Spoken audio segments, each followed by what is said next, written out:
3:07 in Kitsap County. It is 44 degrees, and this is our afternoon show with housing. Unfortunately, all of our folks are otherwise uh, occupied today. So I'm going to keep this short. But one of the things that I did want to share, because I think this is important, and I may not get a chance to share it otherwise, and I know that quite a few people tune in here, is I want to go ahead and share this update so that you have this information. I'm going to go ahead and put that on the screen here. And let me go ahead and make that a little bit larger so we can take a look at this. All right. So I am here at the Food and Nutrition Service, Department of Agriculture.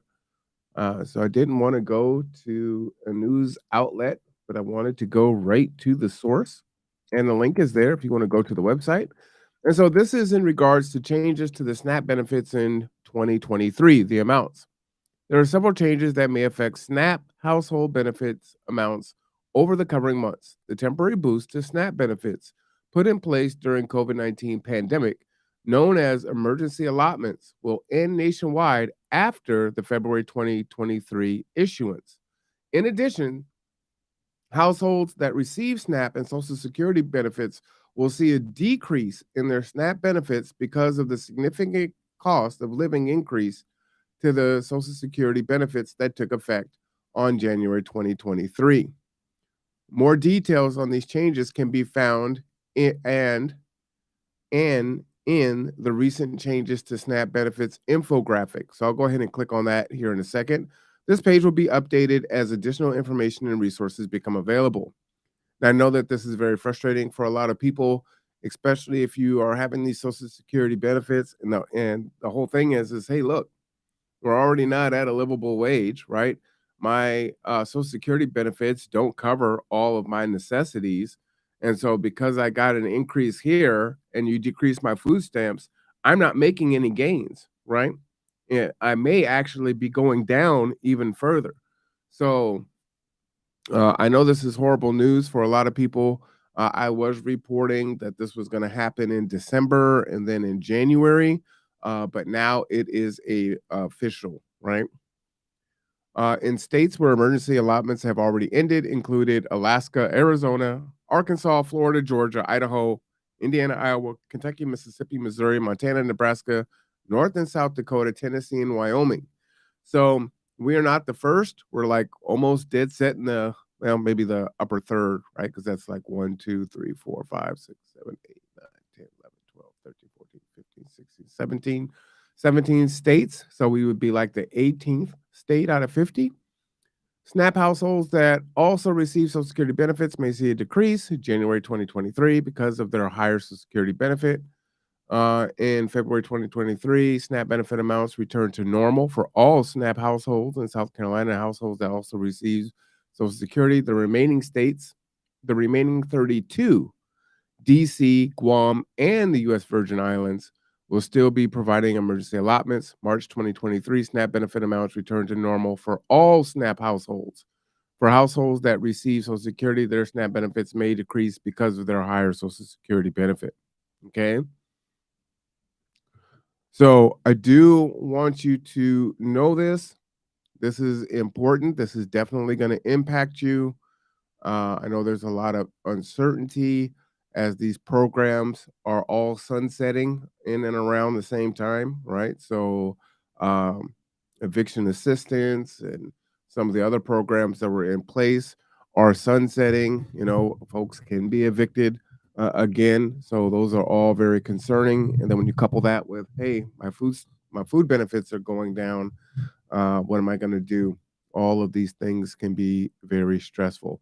I did say I was going to click here on this infographic, so let me go ahead and do that and show that to you. As I'm pulling that up, I'm going to go ahead and put this in the chat too. If you want to go ahead and click on that infographic for yourself later. Okay, that is there for you. I'll just pop that on the screen really quick there. Oops. Okay. All right, and let me see if I can't enlarge this so we can take a look at it. Uh, Print version. Will that help? It may not. Oh, yeah. Hey, that is way better. Okay. So here we are. They're showing a timeline on when states are going back to the uh, regular amount. So this is basically what this is here, right? So as you can see, March, May of 2021, Arkansas, Tennessee, Mississippi, 2022, and then here 2023, and here February, all states, DC, Guam, and Virgin Islands are going to go back, right? So first month that all SNAP benefits will be normal amounts without the emergency allotment. Okay, so this will impact you.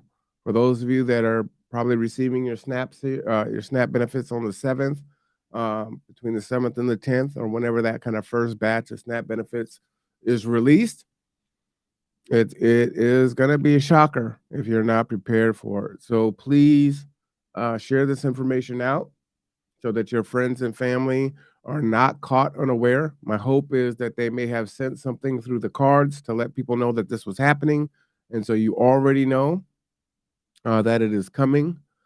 And then in October, there will be an annual SNAP COLA, which will be determined. So here, this is a COLA is cost of living. Um, what is the A for? Cost of living. I thought it was increase adjustment, something like that. So adjustment. Yeah, adjustment right there. Okay. So maybe in October it will be adjusted up, but I just wanted you to know that this is definitely important. So share that information out. Anyhow, don't have a lot in the way of housing news. Next week will be our deep dive. Hopefully, we may be doing a very, very special deep dive. We're just waiting to see if we can confirm and get everything into place. But if we do, we will be on location next Wednesday. So stay tuned for that.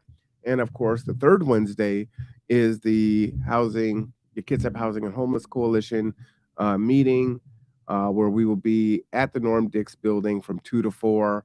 G2 will be providing light refreshments, and they will be handing out those awards that they did in December. But there were a lot of things. I think there was an ice storm, so they just did it virtually. But this is a time for everyone to get together. So put that on your calendar. That will be March. 14 days from now will be the 15th. So put that on your calendar. 2 to 4 at the Norm Dix building. So that should be a lot of fun. And then next week, hopefully, we will be on location. Fingers crossed. Fingers crossed. Yeah, it's fingers crossed. I can't really cross my fingers anymore because of basketball and stuff. I could twist this one, but I can't even. That's it. So it is what it is. All right. And then also, city council is tonight. I do recommend that folks tune into city council. Please make your voice heard. Whatever your concerns are, if city council doesn't know about it, they won't can't do anything about it if they don't hear about it. Many voices make change. So that'll be tonight at 5:30. Also, I am now on the committee for the audit committee for the city of Bremerton. That meeting was Monday. You can go back and look at that in the conduit. And I implore you to make your voice heard there. Right? We have I believe, a $200 million budget here in the city of Bremerton. And so you should know where the money is going, how it's being used, and is it being used effectively. So my hope is to share that information out with you to empower us all as Kitsap or Bremerton citizens here as we go forward. We could be in for some rough times. I want to make sure that everyone is covered and has the support services that they need. Okay. And then, of course, last night was the Kitsap Regional Library board meeting. I will post that soon once it is posted. And that is it for now. So what I'm going to do is I'm going to jump off and I will see everyone tonight at about 5:30 for the city council meeting. All right. I am R1 Cameron. This is the Conduit. This is our conversation on housing concerns with Bremerton Housing Authority and KC.